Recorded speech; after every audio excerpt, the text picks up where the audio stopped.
श्री परमात्मने नमः। 11वां प्रकरण। सूत्र 4। सुख दुख जन्म मृत्यु दैव योग से ही होता है। ऐसा निश्चय वाला व्यक्ति साध्य कर्मों को देखता हुआ और निरायास प्रयास रहित कर्मों को करता हुआ भी उनमें लिप्त नहीं होता।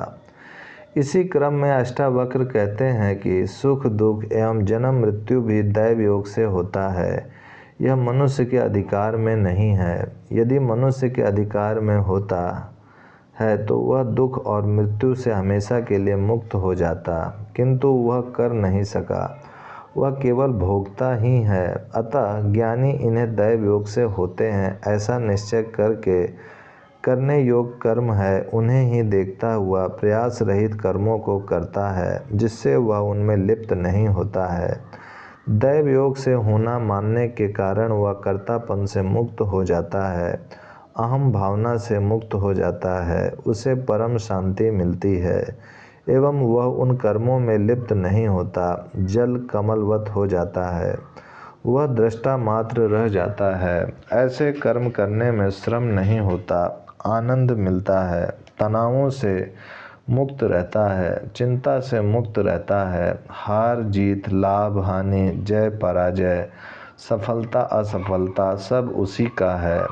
मैं केवल उपकरण मात्र हूँ, निमित्त मात्र हूँ, ऐसा मानने वाला ज्ञानी निराभार, चिंता मुक्त, तनाव मुक्त होकर जीता है।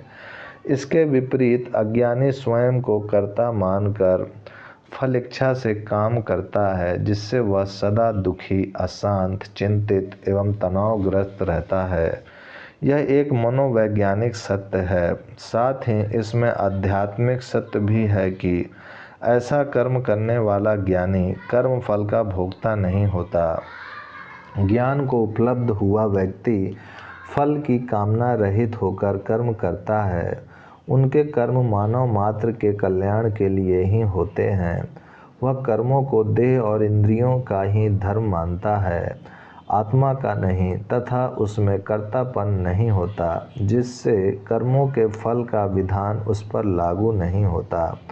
वह कर्म फल से मुक्त ही रहता है। भारतीय अध्यात्म इसी कारण से दैव योग, भाग्य, ईश्वर, फल इच्छा का त्याग आदि पर विशेष जोर देता है, जिससे वह शांति से जी सके, चिंताओं, परेशानियों, तनाव से मुक्त रह सके। सूत्र 5। इस संसार में चिंता से दुख उत्पन्न होता है, अन्यथा नहीं। ऐसा जो निश्चय पूर्वक जानता है वह सुखी और शांत है। सर्वत्र उसकी स्पृहा, इच्छा गलित है और वह चिंता से मुक्त है। इसी क्रम में अष्टावक्र कहते हैं कि जहाँ अहंकार है वहीं कर्ता भाव है, एवं जहाँ कर्ता भाव है अर्थात यह मैं ही कर रहा हूँ ऐसा भाव है, वहीं फलाकांक्षा होगी एवं चिंता होगी। जहाँ चिंता है वहीं दुख है। ज्ञानी ही ऐसा मानता है कि मैं करता नहीं हूँ, निमित्त मात्र हूँ, सभी कर्म ईश्वर के ही कर्म हैं, उसी के आदेश एवं प्रेरणा से मैं कर्म कर रहा हूँ, वाहन मात्र हूँ, बांसुरी मात्र हूँ, बजाने वाला वही है, स्वर उसी के हैं। ऐसा मानकर कर्म करने वाला निराभार होकर चिंता मुक्त होकर जीता है।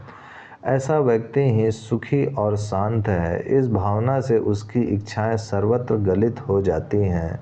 वह अपनी इच्छा से नहीं, परमात्मा की इच्छा मानकर कर्म करता है, अतः वह चिंता मुक्त रहता है। जिस प्रकार छोटा बच्चा अपने पिता की उंगली पकड़कर निश्चिंत हो जाता है, उसी प्रकार मनुष्य परमात्मा का सहारा लेकर निश्चिंत जीता है, जिससे वह अनेकों प्रकार की मानसिक उलझनों से मुक्त रहता है। जो ईश्वर की सत्ता में ही विश्वास नहीं रखते, उनका जीवन अनेक प्रकार की कुंठाओं से ग्रस्त रहता है। अतः मानसिक संतुलन को बनाए रखने के लिए ईश्वर की ऐसी धारणा अत्यंत महत्वपूर्ण है। ईश्वर है या नहीं यह इतना महत्वपूर्ण नहीं है जितना उसका मानना महत्वपूर्ण है। सूत्र 6। मैं शरीर नहीं हूँ, देह मेरी नहीं है, मैं तो बोध स्वरूप चैतन्य हूँ। ऐसा जो निश्चय पूर्वक जानता है वह पुरुष कैवल्य को प्राप्त होकर किए और अनकिए कर्म का स्मरण नहीं करता। अष्टावक्र कहते हैं कि जो आत्मज्ञान को उपलब्ध हो गया है वह अपने को निश्चय ही बोध स्वरूप चैतन्य आत्मा ही समझता है। उसका शरीर से संबंध विच्छेद हो जाता है। इसलिए ऐसा ज्ञानी कहता है, मैं शरीर नहीं हूँ, आत्मा हूँ। आत्मा का कोई शरीर नहीं होने से वह कहता है, मेरा शरीर नहीं है। ज्ञानी ही ऐसा निश्चय पूर्वक जानता है, जिससे वह कैवल्य को प्राप्त हो जाता है। कैवल्य को प्राप्त हुआ ज्ञानी अपने को आत्मस्वरूप मानता है, जिससे वह किए और अनकिए कर्मों का स्मरण नहीं करता, क्योंकि जो कर्म किए गए हैं वे शरीर द्वारा किए गए हैं, जो अनकिए रह गए हैं वे केवल विचारों तक ही सीमित रह गए हैं, वे मन की ही सीमा में आते हैं। दोनों का आत्मा से कोई संबंध नहीं होने से वह उनका स्मरण नहीं करता। सूत्र 7। ब्रह्म से लेकर तृण पर्यंत मैं ही हूँ, ऐसा जो निश्चय पूर्वक जानता है वह निर्विकार, शुद्ध, शांत और प्राप्त अप्राप्त से निर्वृत्त मुक्त होता है। अज्ञानी शरीरों को देखता है, पदार्थों को देखता है, इसलिए उसे भिन्नताएं दिखाई देती हैं, किंतु ज्ञानी इस संपूर्ण सृष्टि के मूल तत्व ब्रह्म को, आत्मा को देखता है, जिससे इस सृष्टि का अस्तित्व है। इसलिए उसे इस संपूर्ण सृष्टि में एकता दिखाई देती है, एक साम्य दिखाई देता है। जिसने आत्मा को जान लिया वह आत्मरूप ही हो जाता है।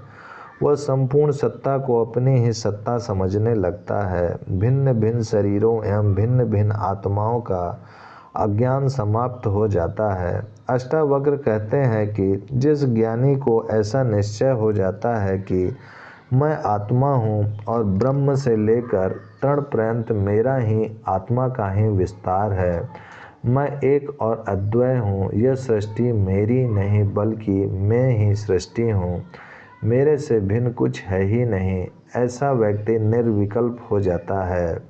दूसरा कोई विकल्प रहता ही नहीं। वही व्यक्ति शांत और शुद्ध हो जाता है, निखालिस स्वर्ण हो जाता है। जितनी विकृति, विजातियाँ, अशुद्धता थी सब दूर हो गई। अब ऐसा व्यक्ति प्राप्त से भी मोह नहीं करता, न अप्राप्त की चिंता करता है, दोनों से सर्वथा मुक्त हो जाता है। ऐसा व्यक्ति ही कह सकता है कि सब कुछ मेरा है अथवा मेरा कुछ भी नहीं है।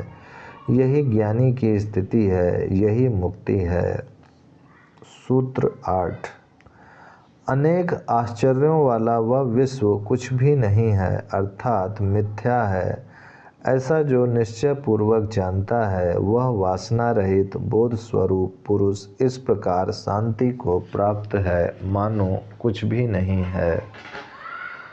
जिसने शाश्वत को जान लिया वह क्षण भंगुर में रुचि नहीं लेता। जिसने परम को जान लिया वह क्षुद्र में मोहित नहीं हो सकता।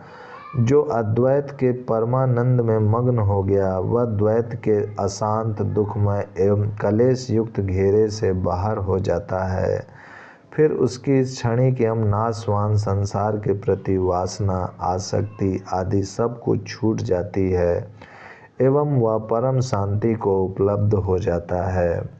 अष्टावक्र कहते हैं कि यद्यपि यह संसार अनेक आश्चर्यों वाला है, किंतु आत्मानंद के समान कुछ भी नहीं है, मिथ्या है, रसहीन है। बोध स्वरूप पुरुष आत्मज्ञानी ऐसा निश्चय पूर्वक जानता है, इसलिए वह संसार को मिथ्या समझकर शांति को प्राप्त होता है। संसार में सत्य, आनंद, सुख, दुख, हर्ष, विषाद आदि का जो अनुभव होता है वह सब मनुष्य की वासना एवं अहंकार के कारण है।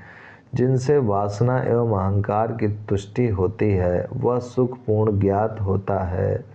विपरीत होने पर दुख होता है, किंतु सृष्टि अपने नियमों से चलती है, उसे हर मनुष्य के सुख दुख की चिंता नहीं है।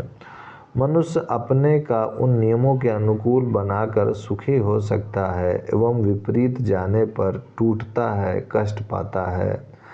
आत्मज्ञानी इसी रहस्य को जान लेता है जिससे वह सृष्टि के नियमों के अनुकूल व्यवहार करता हुआ सृष्टि की अवहेलना उपेक्षा करता है, उन्हें मिथ्या एवं तथ्यहीन असत्य समझने लगता है। इसी से उसे अशांति प्राप्त होती है।